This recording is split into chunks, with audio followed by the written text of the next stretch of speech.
Jimmy Phelan came to be the head coach of the Huskies. Coach Phelan had many successful years. Corner the end zone where Mark Patterson makes the catch with just 34 seconds to go. Polk right side. Yes! Polk into the end zone. Touchdown, Washington.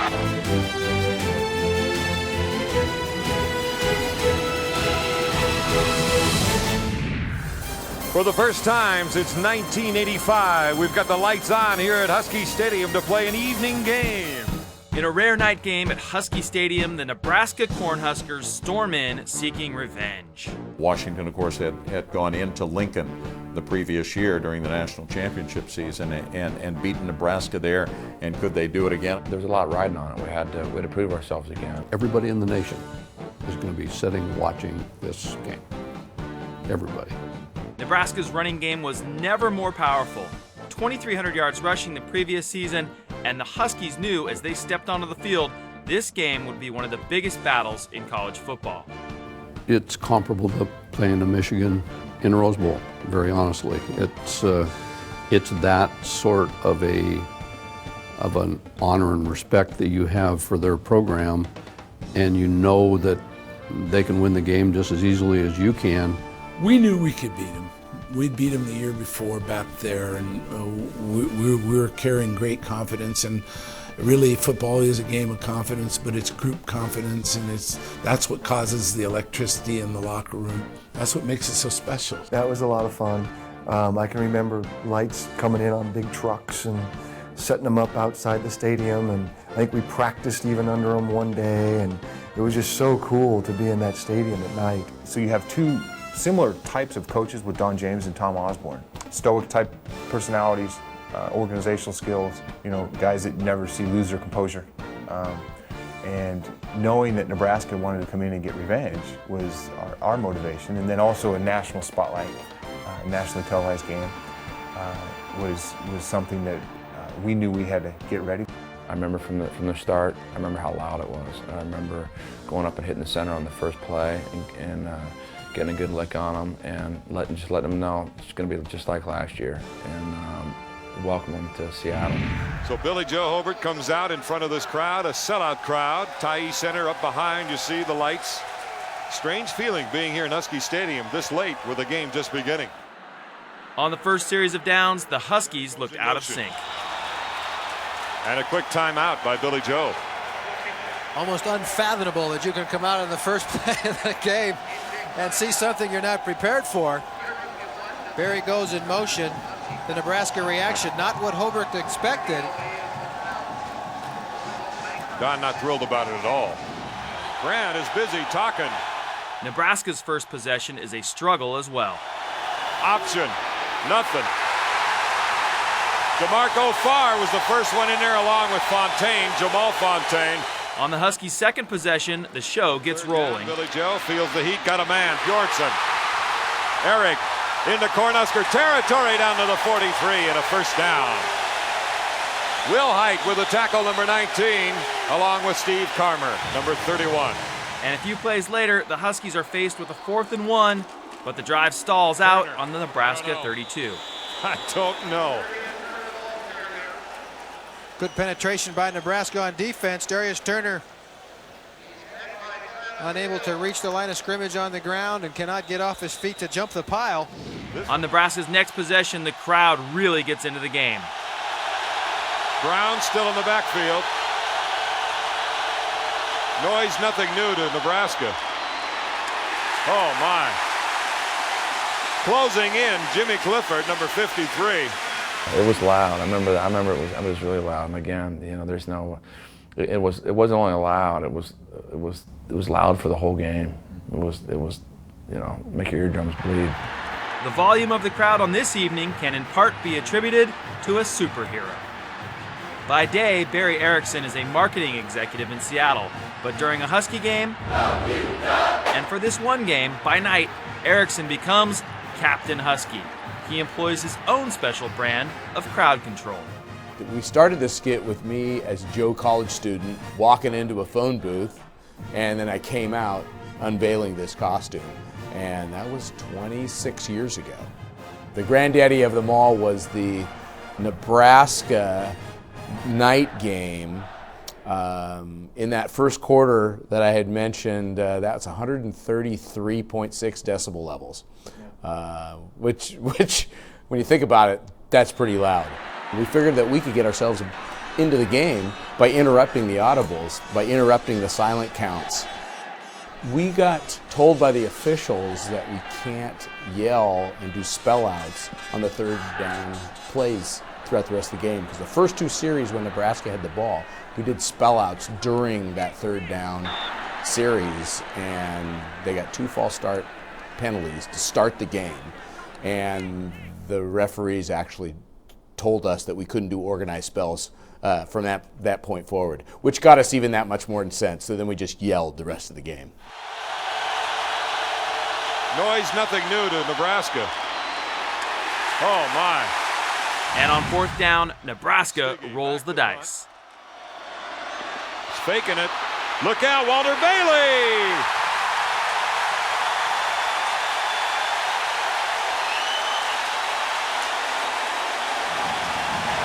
Miles Corrigan, the tight end coach, and Don James communicating with Mark Bruener. Now, exactly what we talked about earlier, Don. You see Hobart not happy.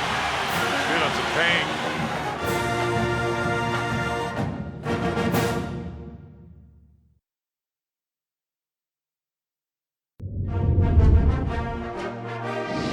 Nebraska holds the Huskies to a 3-and-out, and now it's the Cornhuskers from their own half-yard line.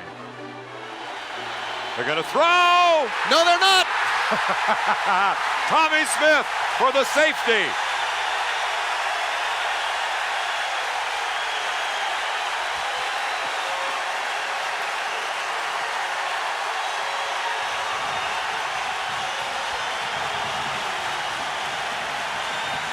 I can remember Tommy Smith coming off the edge in a double crash and smacking their quarterback in the back of the head. The Cornhuskers' next possession starts at their own 45. A lot of time. Get him. Andy Mason. Along with DeMarco Farr. The ball is on the ground. And they're saying it's Husky ball. Another Get angle. an end zone look at this fumble. You see Andy Mason pulling the arms out. The ball comes out right before Grant hits the ground. Andy Mason doesn't even know it's out. Thank goodness Shane Palcoa did. I think in those situations, teams that come into Husky Stadium don't stand a chance, because our fans are emotional, they're passionate, they're loud, they care about their football team. The players know that they're playing a premier program in Nebraska, one that is nationally acclaimed, much more prominent than the University of Washington's ever been. Whether that's fair or not, it's just a fact.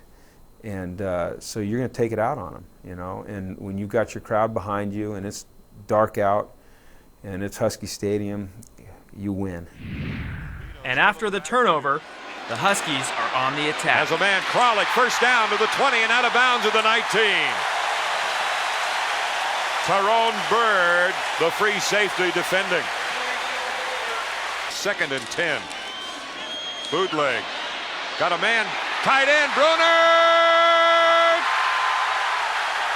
I think it's down on the 1-yard line, yes.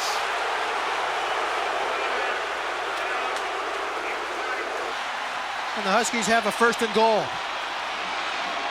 3 receivers to the left side. Billy Joe trying to do it himself.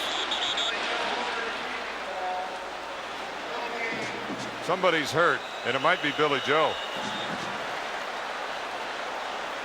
Travis Hill knew something had happened. Obviously an obvious injury. Shoulder. Yep. Might be his right one. Mark Brunell, are you ready? Miles Corrigan, the tight end coach, and Don James communicating with Mark Bruener. Now, exactly what we talked about earlier, Don. You see Hobart not happy. Feeling some pain. Mark Brunell's here. And it is 2nd and goal at the 1-yard line. Dino. Touchdown.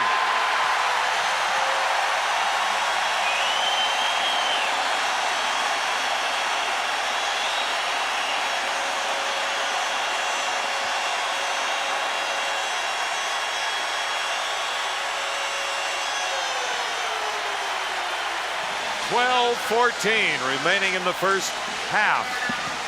And the Huskies are the first to break the ice in terms of TDs. Travis Hansen on the field, who is 7 for 7 and no wind whatsoever.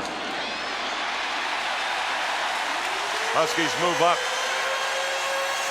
9-zip, and here it is again, the touchdown. It's nice to have a senior back there. You see the penetration by Nebraska. Look at the intelligence of Bean O'Brien to push the ball over the line. Mark Bruener, 1 play, 1 touchdown. The Huskies lead 9-0. Great actor. He was Dennis Rodman before his time, standing up, waving that number 1 in the air, like he caught that thing. So it's all part of it. Thank God there's no instant replay back then, but they got away with that one.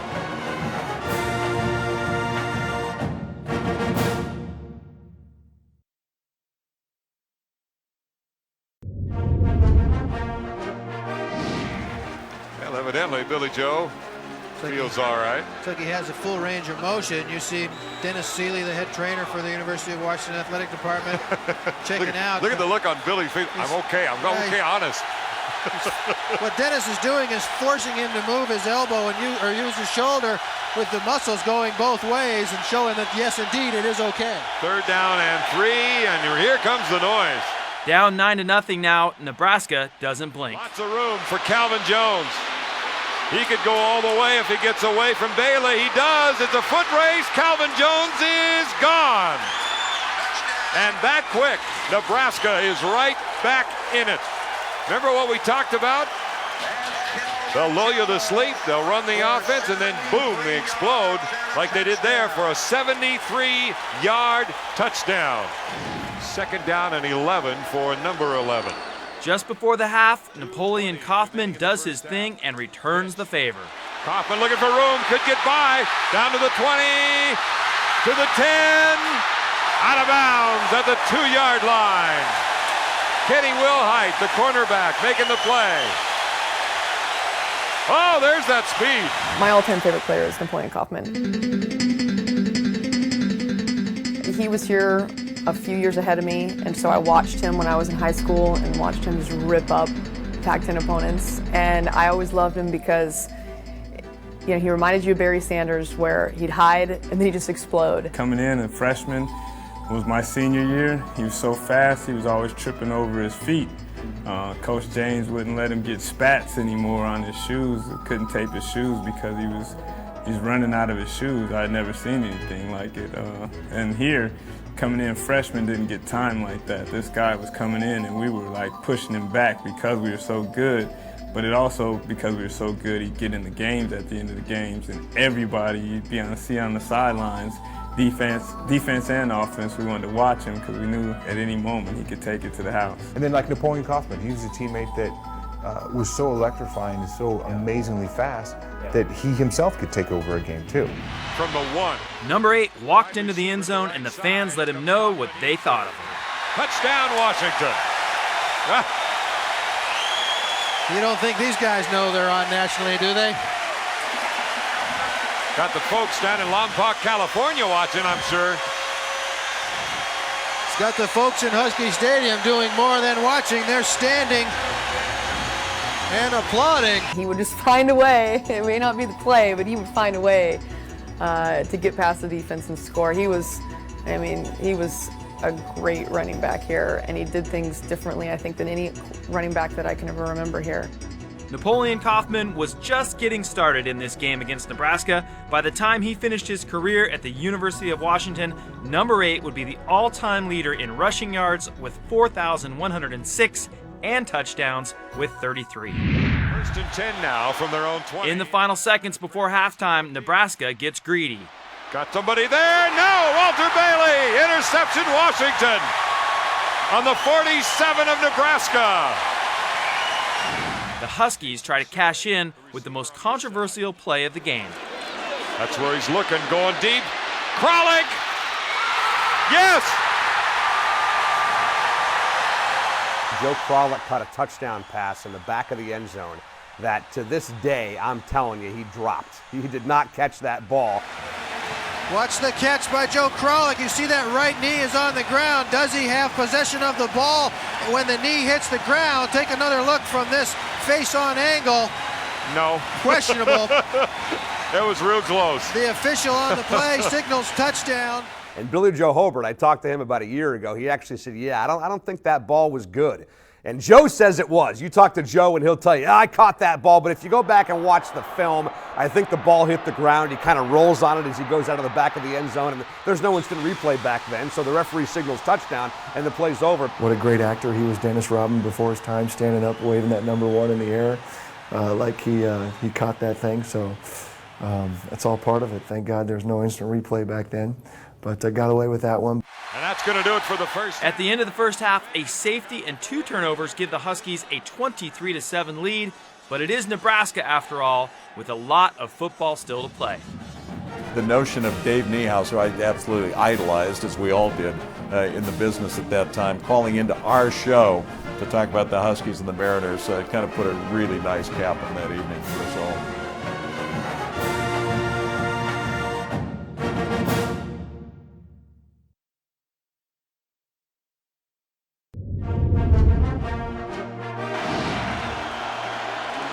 Here's the pitch. In the second half, with the Huskies leading 23-7, the Nebraska running game cranks it up and gets back on track. The audible, visually you might say, by Grant. Brown trying to go to the other side. There's the seam again. Huskies need to wake up. By the middle of the third quarter, the momentum is tipping Nebraska's way. Grant looks like he's in. Let's see, no sign from the referee yet. And there it is, touchdown Nebraska. So the Cornhuskers march 80 yards just like that. I was more concerned about the crowd, that they'd be so drunk by the time the game started that they wouldn't be their normally loud self, but the crowd was even louder. To find out what the audible is all about. See the center turning back. Finally they have to call timeout because they run out of time. Well, that was a game that I recall somebody, I think from ESPN, had a measuring device, measured decibels of the crowd noise. Was it the loudest ever? That's a subjective story, I guess at best, but it was loud, to say the least. On first down at 8, and since then, a little quiet. And another timeout by Nebraska, driving Gosburn crazy. First and 10 again. Fumble! Husky ball! Oh, what a break!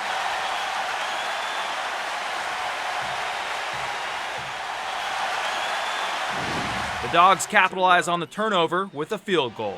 Got the distance. It's good. Oh, that's a big one. 42-yard field goal, widening the lead. Now 26-14, it's all downhill for the Huskies. Darius Turner to the 16-yard line. Bjornsson. Oh my goodness, what a catch. Eric Bjornsson is becoming some kind of special wide receiver. Tyrone Bird defending number 8, and he is injured. What a catch by Bjornsson. 6'5", 215 pounds, and he can run a 4.5 40. Oh. He only gets credit for one catch, although it took him 2 tries. Early in the fourth quarter, the Dawgs put the icing on the cake. And it is. That's a big, big field goal. Now Nebraska must score 2 touchdowns, kick an extra point, and go for 2 in order to tie.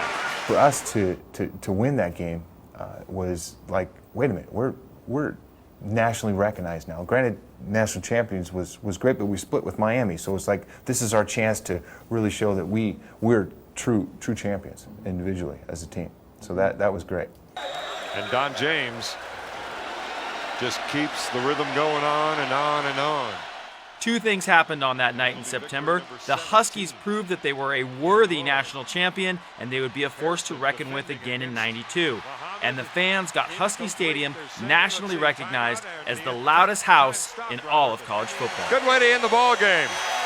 Huskies win number 17 in a row, and a very, very impressive victory over 12th ranked Nebraska. In the press box, you could actually feel the thing rocking. Yeah.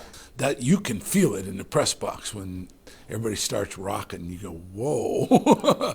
I'm glad they're going to tear down the south side and rebuild it, because I've worried about that for years. Nebraska always travels incredibly well. They're always bringing between 8,000 and 10,000 fans a game. And then there were a ton of fans, ton of white and red in the stands that day.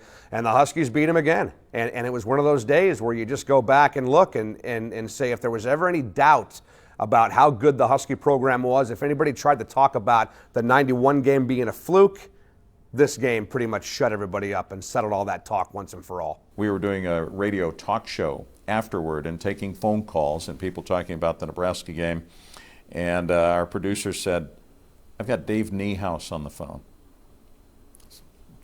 Yeah, I got Dave Niehaus on the phone. And the Mariners were playing that night and having a pretty good run. And Dave Niehaus was going home from that game and listening to our post-game show and just wanted to call in and say, I know you guys are having a great time out there, but don't forget about us. Which I think says a lot about the time and place here in Seattle. We had a really good game here tonight, but the notion of Dave Niehaus, who I absolutely idolized, as we all did in the business at that time, calling into our show to talk about the Huskies and the Mariners, kind of put a really nice cap on that evening for us all. That night was so special, and it didn't end for me till about 4 o'clock in the morning.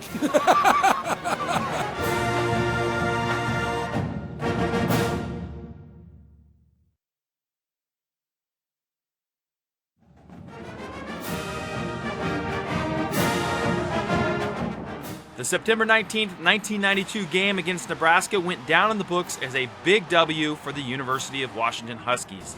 And since it was played under the lights, these moments have lived on as a night to remember. Next time on Greatest Moments at Husky Stadium. Stanford comes to Seattle and Marcus Tuiasosopo turns in a performance for the ages.